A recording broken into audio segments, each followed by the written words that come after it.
Have you ever wondered why Black women do not ask for help? A LinkedIn article written by Selena Gill stated that being independent and self sufficient worked for her during the first half of her adult life until she had her first child. After that, she was a single mother living away from home with new friends, a new job, and a new community. What should she do? She got to the point where she couldn't manage anything by herself. Her career, her home, her environment, and her personal life were suffering. When she realized that she couldn't do it all independently, like she had modeled from her mom, she began to reach out to Circle for help. The Introverted Sisters will unpack this myth. We are excited to have you here with us today. This conversation is going to be on fire. I am looking forward to meeting you all as my guests today. We value your feedback and opinions. Please drop them in the chat. We intend to respond to as many comments and questions from our audience. This takes a great deal of effort to pull off, so I'm eternally grateful to all of my loyal guests. Every week, we create new content and look forward to you subscribing to our YouTube channel and to keep up with us. My name is Rochelle Carrier, and I'm a DEI consultant and authoress of Emotional Intelligence, a toolkit for managing diversity, equity, and inclusion. The link to purchase the ebook will be in the comments. And for a living, I help organizations implement DEI plans and reframe their cultural mindsets through thought-provoking workshops and webinars. Join us as we continue to share the different voices in the DEI space. Lisa Hurley is a writer, speaker, activist whose work focuses on anti-racism, texturism, and destigmatizing introversion. She is also a passionate advocate for inclusion, equity, and gender equality.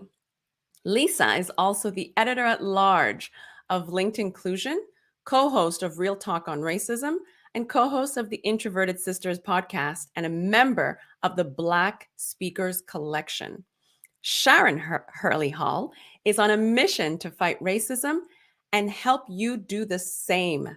She brings 3 decades of experience in the writing business, including 10 plus years in journalism. Research is her superpower. Oh, so is mine.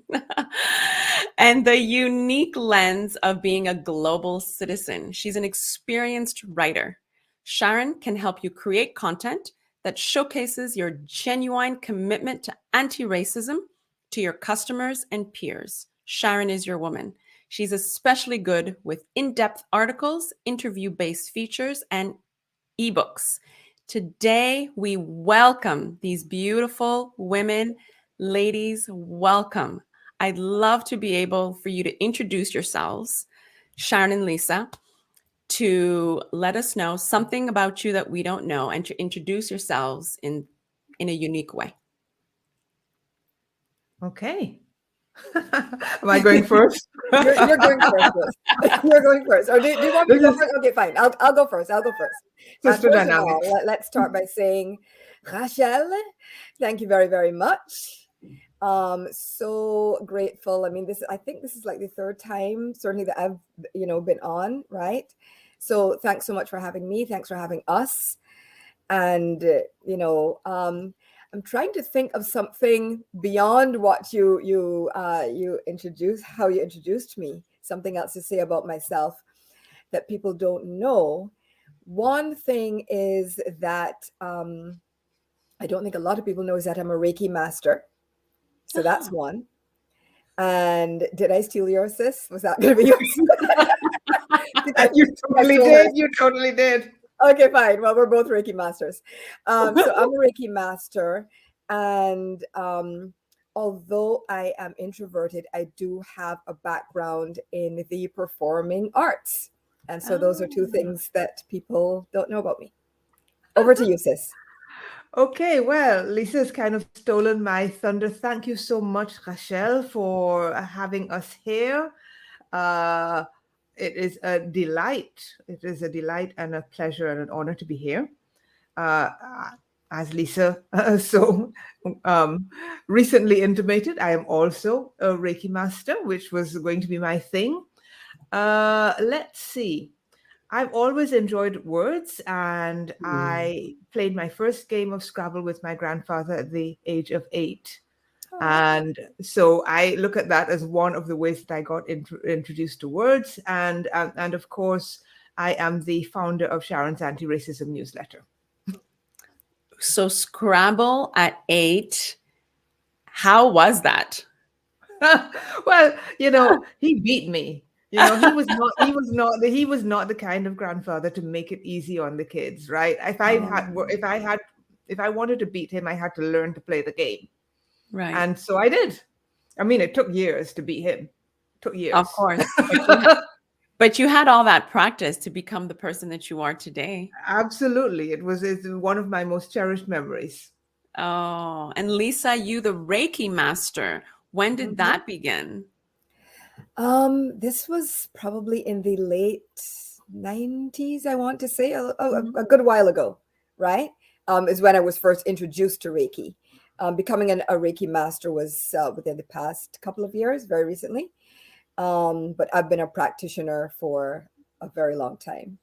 And so, it kind of in a way ties in with what we're talking about today, because certainly I do believe in healing, in self-healing, in community healing, in good energy, in being balanced, and being able to admit when you do need a break, right? When you do need a break, when you do need healing, when you do need to step back. So it kind of does tie in a little bit.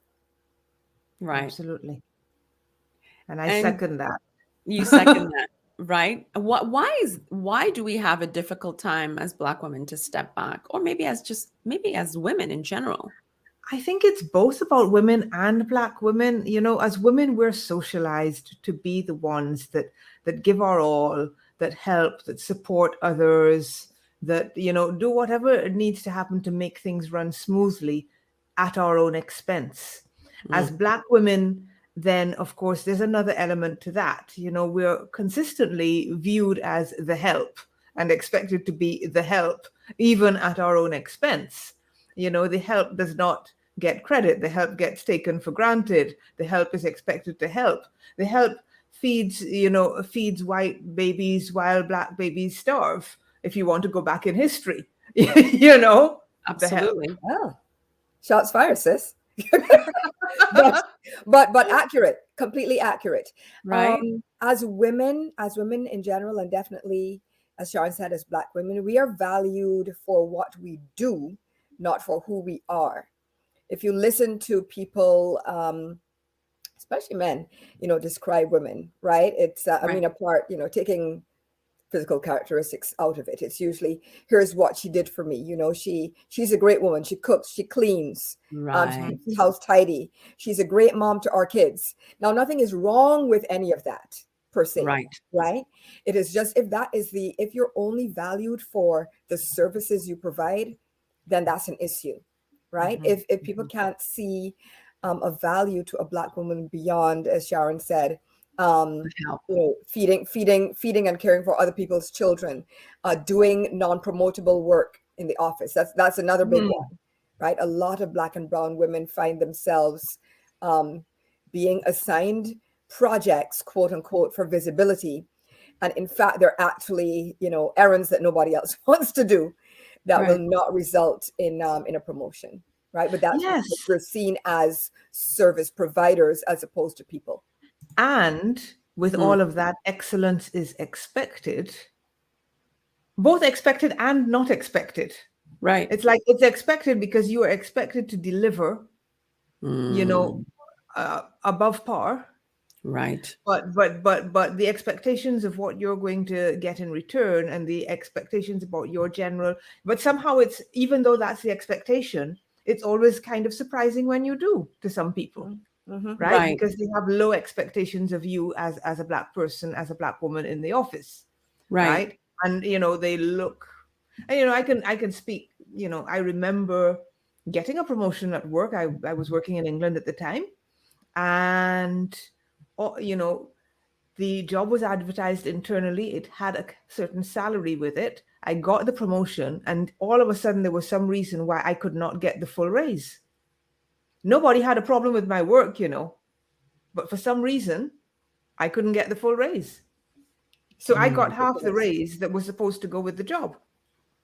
Ridiculous. And the Right. Yeah. So the person that had been promoted just prior to me, who did not look like me, got the full raise. right. I'm just saying it looked like racism to me. Yeah. Yeah. Because we're expected to, Accept. as Janelle Benjamin would say, we're expected to work twice as hard. Right. Right. And that's all part of the like the superwoman syndrome. Right. Right. And I'm sure, just for the benefit of some of those listening, and thank you guys for being here with us. So there's a five-pronged set of characteristics for the superwoman role, right? We're expected to manifest strength, suppress emotions. We're supposed to resist being vulnerable or dependent. We're supposed to have this determination to succeed no matter what. And we're supposed to have an obligation to help others. And that's all part of Superwoman syndrome. And again, it definitely applies to all women, but it is especially prevalent among Black women. Because, and if you think about our role in, Society. plantation societies and, the history of slavery, we were literally, first of all, we were property. Let's start there. We were property. We were considered 3/5 human. And so, we had no agency, right? We had no agency, and we were expected to literally work and prove our value. And so all of that trauma, that historical trauma, is what plays into what shows up nowadays as Superwoman syndrome and the strong Black woman syndrome. Yeah, right. And it's a lot. It's a lot. I mean, and it's something that's really hurting us. It's something that's really doing us harm. And and we, many of us are socialized this way. So it's not just what society expects of us, it's what we expect of ourselves. It's the yardstick by which we judge ourselves. And that in itself takes a lot of unlearning. Sometimes you feel like if you show any weakness, if you ask for help, if you admit that you can't do it all, then somehow you are less than. And if you don't believe it yourself, believe me, there are other people that will try to make you feel it too. Yeah. Right? Because that's their expectation. Because that's their expectation. Yes. Yeah. Absolutely. Right. And again, I think one of you alluded to this earlier. If this is what has been modeled for you, this is all that you've seen, right? And not only all that you've seen, but if, again, the compliments that you hear being given to other Black women are, wow, she's so strong. Wow, she took care of that. She's so strong. She's so resilient. And then that becomes something that you aspire to without even realizing that you've internalized that messaging, that, okay, this is how I become a valuable human being, or how I am seen as worthy. Right. And, we've seen it very recently, with Justice Ketanji, right? I don't need to go any further than that. Yes. I don't want us to go down a rabbit hole of discussing the SCOTUS hearings, but here we are. It was an example. We might have to go down a little rabbit hole, because that is a kind of a prime example of what having to be a Black woman is like all across, America, across the globe, all day, every day. You have to kind of sit there, be excellent, be questioned, overperform, and be questioned. Exactly. Be questioned, be doubted, be disrespected, verbally disrespected, abused, and annihilated, and sit there and take it with a smile. That's the expectation. You're supposed to be strong, but it's abusive. It is. It really is. It really is. And so, that kind of almost brings us to one of the reasons that we ended up here, which is that, at a certain point we had, Lisa and I had some discussions, didn't we? And we said, look, because as you mentioned, we run a podcast, which we've been doing for the last 2 years. It's in fact, it's almost exactly in about 3 weeks. It's almost our second anniversary. And it got to the point, and you'll know yourself, Rachel, because you produce a show, that there is a lot that goes on behind the scenes. There's Correct. a lot of other stuff that has to be done. And what you can do when the pandemic takes your job is not the same thing that you can do when you start having your full-time job and all your other obligations. Right. And there's a way in which, we consistently try to do everything. But I think it's really important for us as women and as Black women to recognize that trying to do everything is hurting us. Correct. It is damaging our health. It is damaging our mental well-being, and it's setting a bad example for the next generation too. Yeah. I think we need to break that cycle that says that, we are made of vibranium. Okay. Right. We need to break that cycle. Yeah. Okay. Right. I mean, vibranium, as interpreted as Black girl magic or Black people magic, vibranium is great. As interpreted as, we are unbreakable and we Right. are superhumanly strong. Absolutely not. No. And Absolutely. Do you think that's why we don't ask for help? Because we're assumed to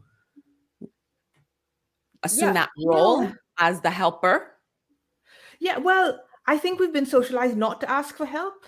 I think if we ask for help, we don't necessarily get the help that we need, and sometimes we're despised for asking for the help. we're judged. Because we're judged for it, because there's the perception that we're supposed to be strong and resilient, and we Right. are somehow less than, Right. right? If we don't, yes, as someone has just commented, this is learned behavior, and we got to unlearn that behavior. We have Right. to unlearn that behavior. So no, it takes a lot out of us to bring us to the point where we feel comfortable or feel it necessary to ask for help. Right. And, I think that if we had really been paying attention, we should ask for help a year ago. Right? Yeah. And with the podcast, you mean? Absolutely. Yeah. Absolutely. Absolutely. And I certainly I wrote a post recently on LinkedIn, because this, as you will know, Sharon, this has long been a mantra of mine, right? That I am not your strong Black woman. Mm-hmm. I do not aspire. I mean, I know that I am strong, but I am not the stereotype, right? And I Yes, think right. there's a distinction. There's So a distinction. in terms of the stereotype, absolutely not. I rebuke it. I am not your strong Black woman, right? Right. And so I wrote something to that effect, and like more than a quarter, 250,000 views later, right? Obviously, it struck a nerve, because a lot of people related to that, right? We do not aspire to be resilient, right? We don't. What are we rebounding from? Why do we constantly have to have experiences that force us to be resilient? Exactly. Why do we have to go through experiences that force us to have to bounce back, right? Exactly. We want we aspire to have the same ease in our lives that other people aspire to have in theirs. Yes. We don't constantly want to have experiences that are traumatic, that force us to be resilient, that force us to bounce back, that force us to exist in a state of trauma. We don't want that. Yeah. Right. Right. We want ease and comfort and joy and grace, just like everybody else. And Yeah. peace. Let me be a carefree Black girl. For Black women, it's revolutionary to say that we want joy and we want ease, because that has not been the role that has been historically assigned to us. Right. And those historical patterns have continued to this day. Right. So you think there's an obligation to manifest, strength and suppress emotions, like we discuss, a resistance to being vulnerable or dependent, Well, I think that is what was, going back again to these SCOTUS hearings, although we're trying to avoid that, but going back there again, just look, anybody looking at the photos taken, right? Basically, she looked stoic. Yes. She looked stoic because she knew that, and this is also part of it, is that if we do show emotion, even that is judged, right? Yes. And Black women know this. It doesn't matter basically how we show up in the world. We're judged either way. White tears and black tears land very different, I can tell you. Nobody cares about the black tears, basically, right? Nobody cares about the black tears. you know, and even it was interesting that the one time that she finally had a, you know, a breakdown and cried, it was just one lonely tear. That's all she knew that she could allow herself, right? Right. It could not be a Kavanaugh like Nope. Nope. tantrum. Definitely could not go in that direction. But she broke down because finally someone said kind words to her. Right. Cory Booker, right, said kind words, was supportive, was protective in how he And public. in And public, public. In Yes. public. in public. We weren't Right? shamed. Exactly. And you know, the protective thing, another rabbit hole we're not going to go down is Will and Jada. We're not going to go down that. No. But That's we're not, no. We're not touching it. We're not touching it. However, Black women, and we're not even going to get into the colorism, the dark skin, light skin, all of that. But be that as it may, Black women are not used to being protected or Defended. defended in any way, right? Whether that way is right or wrong, but Black women are not used to being defended in any way at all. Right. Definitely Right. not in public. And so that's why when Cory Booker jumped to the justice's defense, and I'm sure millions around the world, millions especially of Black women, you know, we felt that protection. And that in that moment, we felt, oh my gosh, somebody is standing up for her. And in standing up for her, he's standing up for us and saying, Yeah. hey, you are not alone. I'm here. I have your back. I support you in public. But yes, but the other side, we've completely taken over your show, Rachel. No, I'm loving it. Rochelle is like, can I get a word in? In my own show. Don't even. This is your show. No. I was simply going to say, and so for us, when we finally asked for help, and people jumped in with a quickness, Janelle Benjamin, yourself, Right. Dragonfly Editorial, and other people, and people jumped in with their support. We were overwhelmed, emotionally overwhelmed, because this is not what we expect. And We're not used to it. this is what we should expect. You know, this is what many of us, this is not to say that we're always out there on a limb. You know, many of us have our circle of friends from whom we can get that support. Right. Right? You know, your safe circle with whom you can be vulnerable. But usually Your that's psychologically safe circle. psychologically safe circle. But usually that's a small circle, right?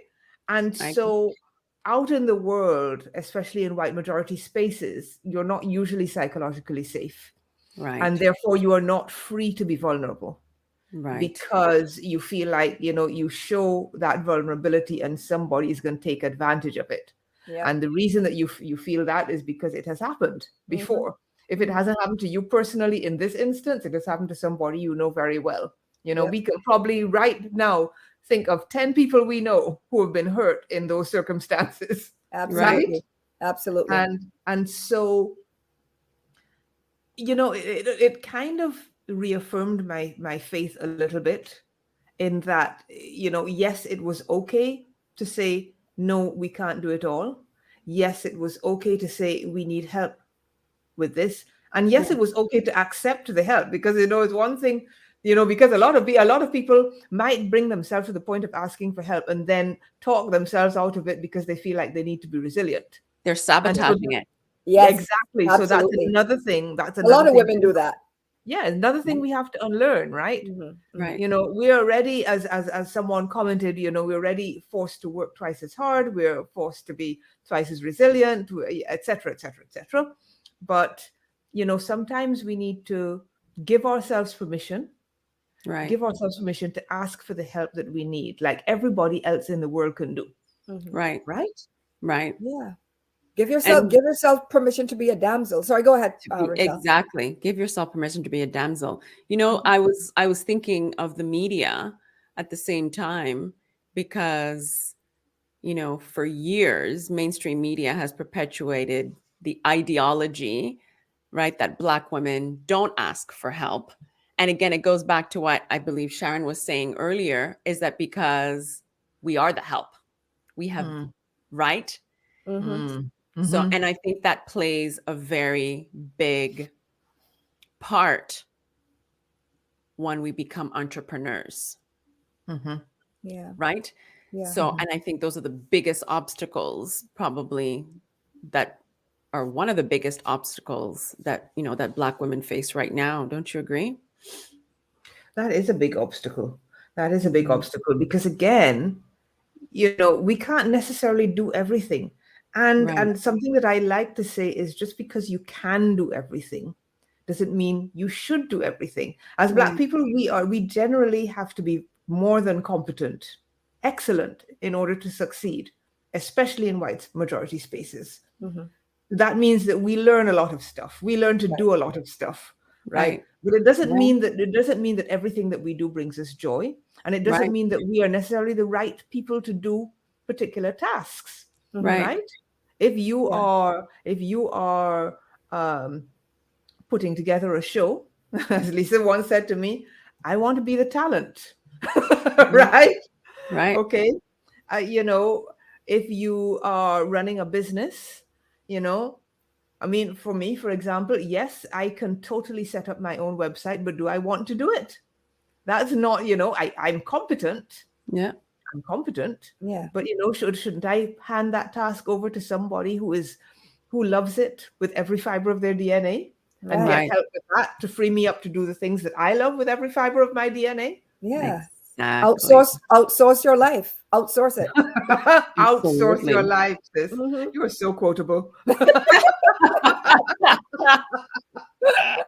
Oh Just boy. no, it's like divest yourself, Right, right, of the once you can, right. And when I say once you can, try to find ways to do so and Mhm. divest yourself of all the extraneous stuff, right. delegate, delegate Delegate. delegate and divest yourself of whatever is siphoning away your energy, because your energy is mm, what you need, especially as you were saying, Rochelle, as entrepreneurs, right. You need that energy for your creativity, to correct, generate ideas, Yes. right, right, to Yes. forge new paths forward, and you can't do that if you're constantly exhausted, Yeah. from dusting your furniture or whatever. So Right. let's talk practicalities for a second, Hmm. because a lot of people are going to be wondering, well, okay, I have a certain amount of money to play with. How am I right, going to divest stuff? So right, there are a couple of things that you can do. First of all, make a list of all the tasks that are involved and see what are the things that absolutely have to be done by you and what are the things you love doing. That's the list of stuff you want to keep.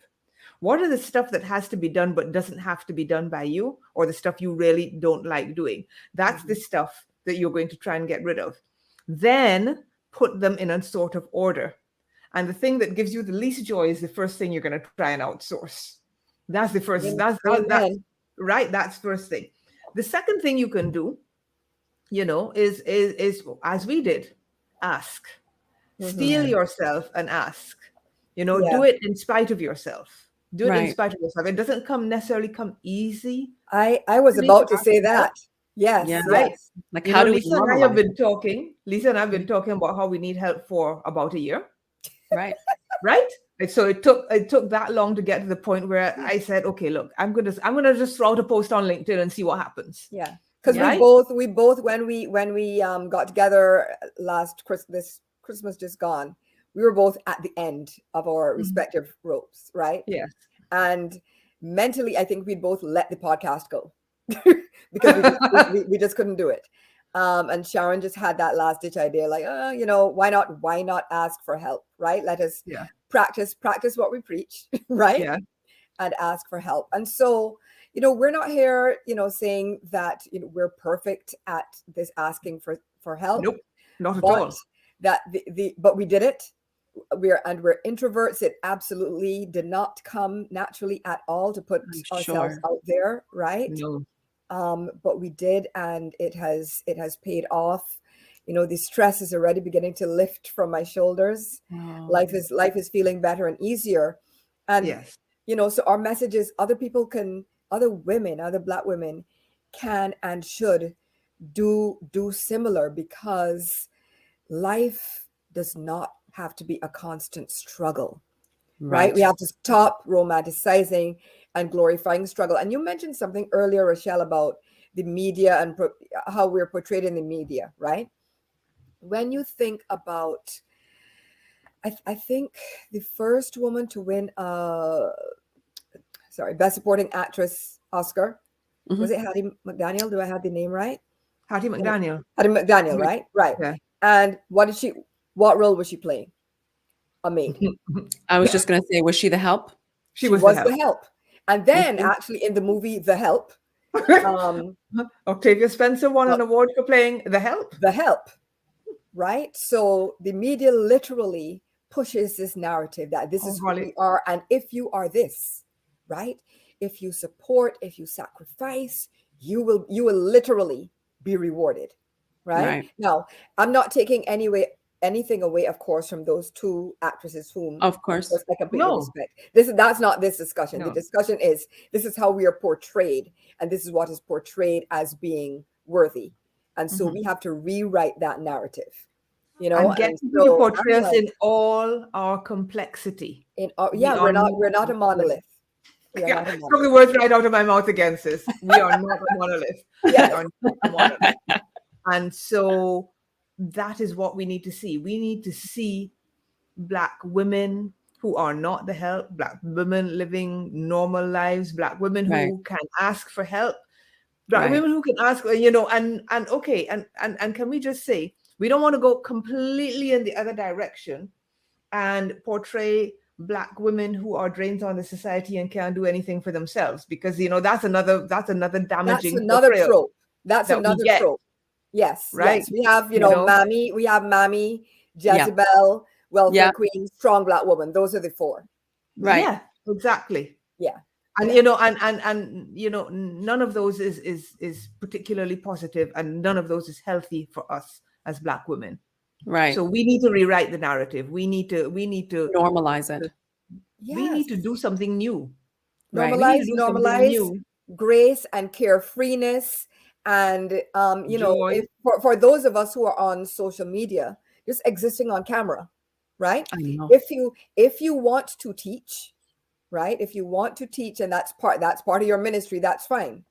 But we should be as free as other demographics to just take selfies and show up, and if that's what we want to do, and look cute and model our fantastic clothes. So funny. That's probably why I don't like. Yeah. Yes. That's probably the reason why I don't do all that. I was like, Why do you think that is? Why do you think that is? I didn't give it much thought until you mentioned it.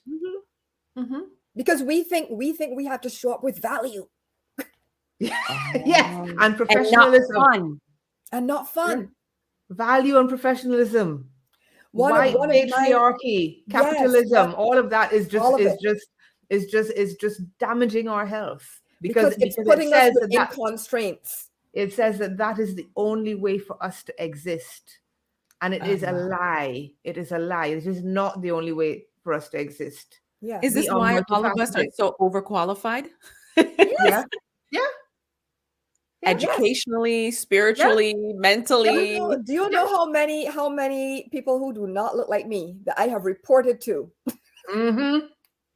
Right? I'm not even going to go down. No.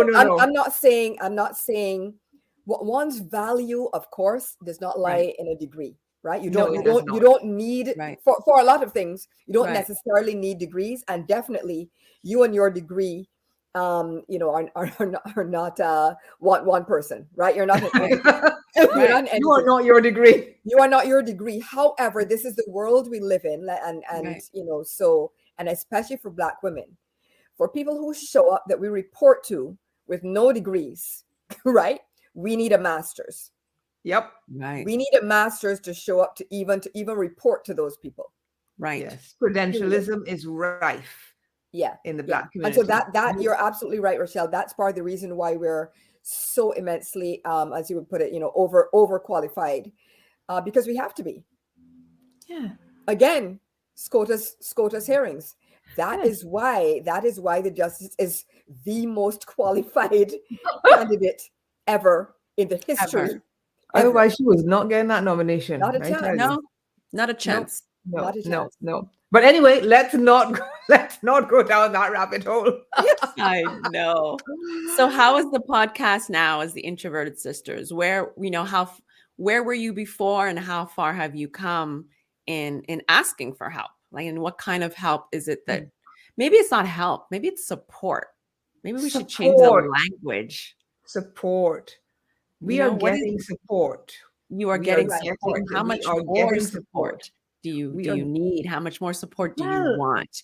You have to Oh let our my audience know what it is that All right. you So we had a list. The first thing on our list was, can somebody please help us with the post production and the social media?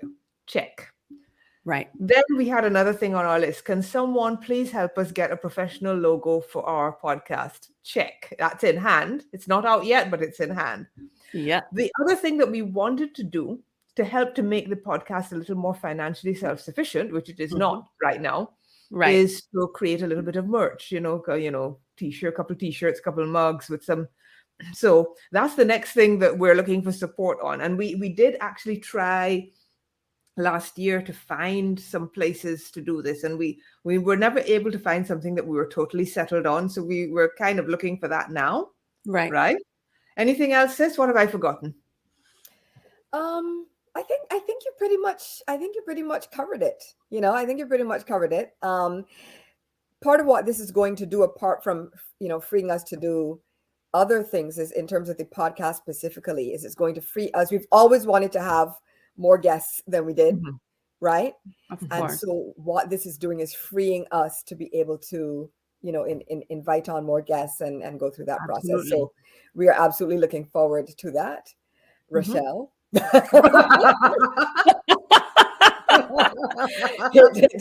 But we have I'm a in. list. I'm have in. a list. Put Make me it a on the list. list. We're checking it twice. yes, Check it 3 times. exactly. So it just is. We are overwhelmed by our big lesson is ask anyway.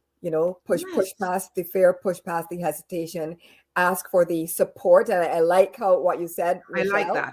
Ask for support. Right. Ask for the support that you need. And we did kind of address this earlier, and be prepared to receive it. A lot of us do sabotage ourselves by, and I feel like if, a lot of maybe married people kind of, I've seen, I've been there, right? In this dynamic, you're in this dynamic, you want help, whoever your spouse is jumps in to help. Or maybe you nag them, I don't know. Right. But then we come out and we can say we do it better. You ask for help. Right. They do it wrong, quote unquote. Sure, yeah. Right. Yeah.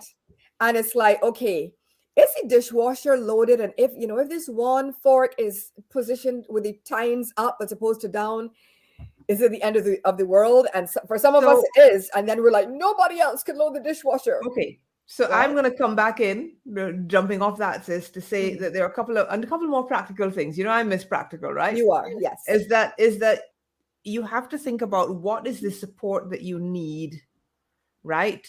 And whether it matters for it to be done exactly how you would do it. Yeah. If you want it done the way that you would do it, then you need to set out a procedure so that people can follow it and see if they are able to follow it. If you know that it is going to make you grit your teeth and tear your hair out if they do it a different way, then maybe that's not the right thing to hand over. Maybe they can help you with something else, support you with something else where you may not need to put in so many strictures, because that's the other thing. People are individuals. People have different ways of approaching things. And I think sometimes we have to recognize that it doesn't have to be our way or the highway. Well, yes. And we have not mentioned therapy, but here's a great juncture, right? Here's a great juncture. Now, there's a lot of layers to this. There are reasons why Black people, that would be a whole nother show, but there are reasons why Black people don't trust the medical profession. That's not this show, but the reasons why, therefore, we hesitate to go into therapy. However, therapy sometimes can be necessary, right? And can be helpful, and that can support you to be in getting the emotional and mental wherewithal to be able to ask for help, to be able to ask for support and receive it, and to be able to, again, divest yourself of whatever cape you're wearing that you think makes you a superwoman. Because the truth is, none of us are superwomen. No. And it's interesting because, and to tie into what you said, I think the big thing is, and this is what, it goes back to the beginning of the show, is vulnerability. I think I spoke about this on my podcast when I first started last year. And after I worked for the school system for 25 years. So I had a major burnout back in February 2021. And through that process, I realized that I had to break down all my mental structures and stories and narratives that I had built because it wasn't serving me. But I didn't know what was wrong. I knew that it wasn't serving me, and I knew that I was expelling energy in places where I was not appreciated.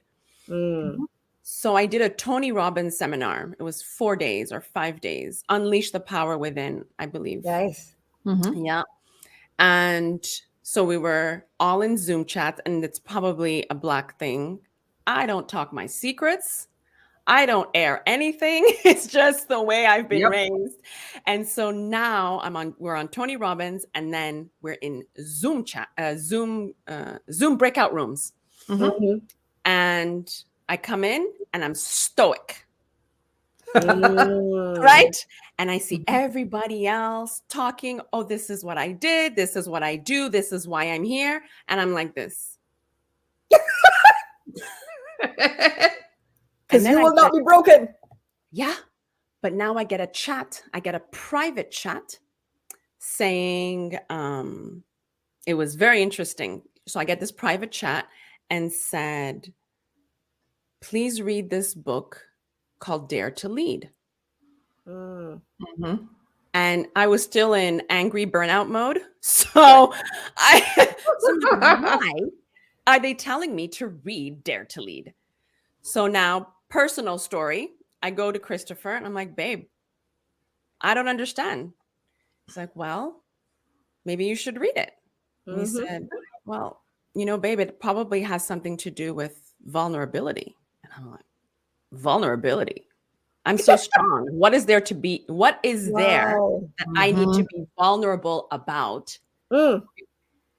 So 4 months, it took me 4 months to understand that vulnerability is not a weakness. Quote. So until I understood that, it's when I understood why the lady in the Zoom breakout room came in. She was one of the staffers of Tony Robbins. Why she said that? Because for 4 days, I never opened up. Wow. I didn't. That sounds like the kind of thing I'd do. Yeah. I didn't open up. And then I thought, I'm in public. What if I'm shamed? What if they judge me? Right. Because So a lot of those spaces feel unsafe to us, though, I feel, right?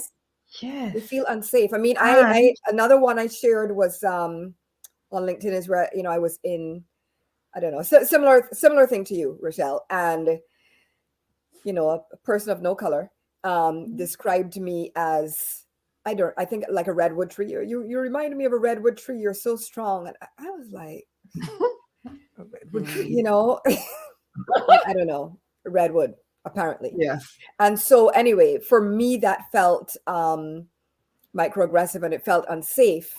And so I'm sure many of us have been through similar, and therefore we experience these spaces that are supposed to be safe and in which we're supposed to be vulnerable as unsafe spaces.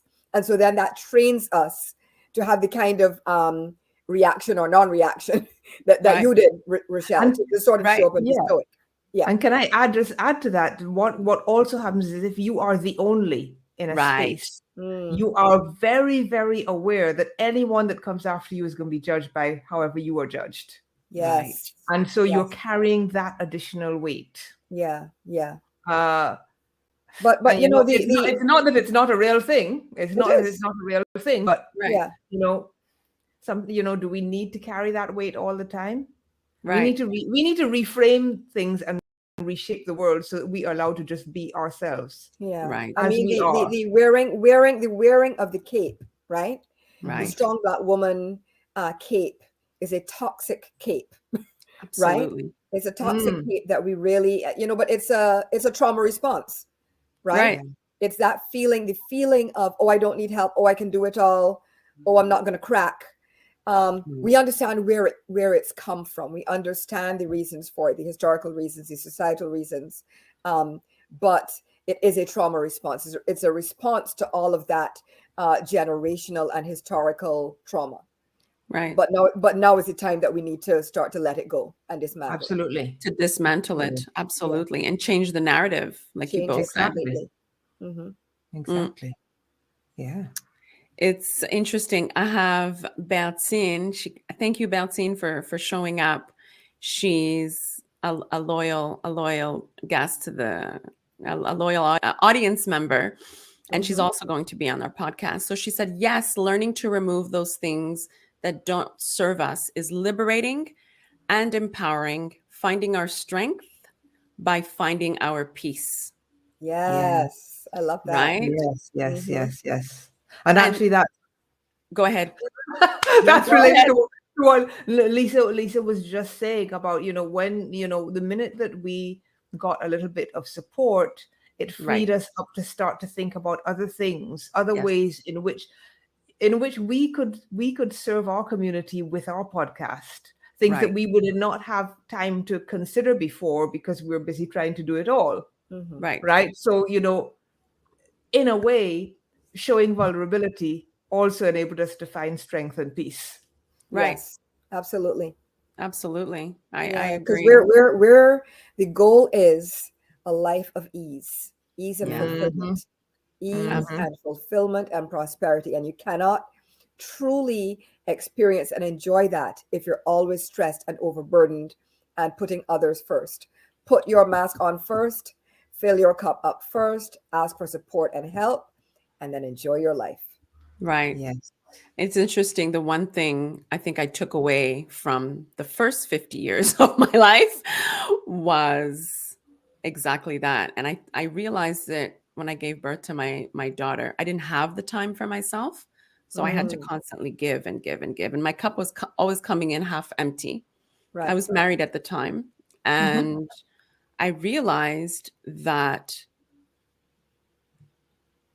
there were so many roles to play. And then one of the roles, which I thought was being a wife, got left on the wayside because I gave all this energy to this helpless being, right, who needed my help, who needed to be breastfed, I needed to wake, we were waking up every 2 hours and then every 3 hours and every 4 hours. And then you're getting them dressed and you're cooking food. And there was just, I never asked for help. Right. Yeah. And then Yeah. the cup was always empty. The cup was always empty. So now what I've shifted, and I get up 2 hours before everybody else in the morning. And I do whatever I need to do to fill my cup. That's beautiful. Spiritual work, Wonderful. journal. I light my candles. I do my own little thing. It's super dark in the morning, so I do my own little thing in the morning. Right. And then I realize now I'm ready. Now my daughter can wake up. Now I'm ready to join everybody to make breakfast in a good mood and make her snacks in a good mood, because it puts you in a bad mood when you're constantly helping others, right? Yes. It saps the stress of being the strong Black woman, of wearing that Superwoman cape. It saps all of your emotional and energetic reserves. Yeah, Absolutely. And that's what leads to burnout, because we're also all over committing. Yeah. Yeah. I know for sure I got quite close to burnout towards the end of last year because you know, I had changed the work that I was doing. So I was writing more about DEI. I was doing anti-racism. I was running allies workshops. I was doing training. I was writing about it. I was doing my full-time freelance thing. I was doing a part-time job Wow. as well. And we had the podcast and I was doing the newsletter. And it's like, okay, that's just too much. Right. That is too much. Too much. Did someone point it out for you, or did you just naturally realize that that's what you were doing? As a longtime freelancer, I am familiar with impending burnout. So I realized that it was on the cards and I pulled back and I took some holiday and just scaled back on commitments, shuffled some things around. I still went back to work probably about a month too early. But I got some rest. I got some downtime. Lisa and I got in some walks on the golf course. Good thinking time, good bonding time. All of those kinds of things. And yes, it's important not. One of the things I'm determined this year is not to get back to that point again by the end of the year. Right. To stop and pause earlier, to ask for support, to step back from things. And something that I have learned, I've been learning over the past couple of decades, but certainly once I got into my 50s, it's like no is a full sentence, as Lisa often says. And sometimes you have to just say no to things. Yes. Right? You don't have to say yes to everything. You do not have to do everything you are invited to do. You do not have to, as I think I said recently on LinkedIn, you don't have to attend every argument that you are called into either. Right? You can say no. The boundary. You can set your boundaries. Boundaries are very important in terms of not falling into this trap of being the strong Black woman all the time. Absolutely. And when you think about it, I mean, we've all kind of in one way or another alluded to the fact that, the way that Black women are perceived, the ways in which we are perceived, is like it's often not positive, right? But in a way, that is its own strength, because if people already don't like you, please yourself. Absolutely. Because it doesn't matter what you do. It doesn't matter what you do. They're going to try and find something to criticize. They're going to not be happy with you. They're not going to approve of how you show up, not going to approve of your responses. And so therefore, prioritize yourself. Absolutely. Because they can look at you askance while you're busy overextending yourself for them, or they can look at you askance while you're sipping your Mai Tais on your chaise lounge. There's a really good comment there from Felicia Ward about, she says, the sooner you show vulnerability as a Black woman, the easier you are accepted, but not fully trusted, which I think is a great point. Yeah. So, relates very much to what you were just saying, Lisa. People are going to have their view of you anyway. Yeah. So you might as well do what gives you the good life, the life that you want. Amen. Yeah. Right. Yeah. Amen. Yeah. Absolutely. Ladies, it's been amazing as we reach the top of the Diversity Connects Us hour. I hope everybody enjoyed this conversation. I want to encourage you to connect with Lisa and Sharon on LinkedIn. Thank you all so much for all the information you shared. It was a great pleasure to have you. This podcast highlights lived experiences, inspirational stories of strength and tenacity. We share profound and courageous dialogues that influence diversity, equity, and inclusion by breaking the barriers of labels, of stereotypes, confronting biases, and offering best practices to achieve a more cultural mindset. Stay tuned on April 5th as Felicia Ward and I will talk about DEI and marketing. Ladies, it's been such a pleasure. I love you both so much. I think I've even said that on LinkedIn, how much I love you both. Thank you so much. Love you too. The feeling is 100% mutual, as you know, right? And thank you. Thank you for this. This is women supporting women. Yeah. Right. More so Black women supporting Black women. Black women. And that is healing. There is healing in that. Yeah. So thank you. Thank you very much.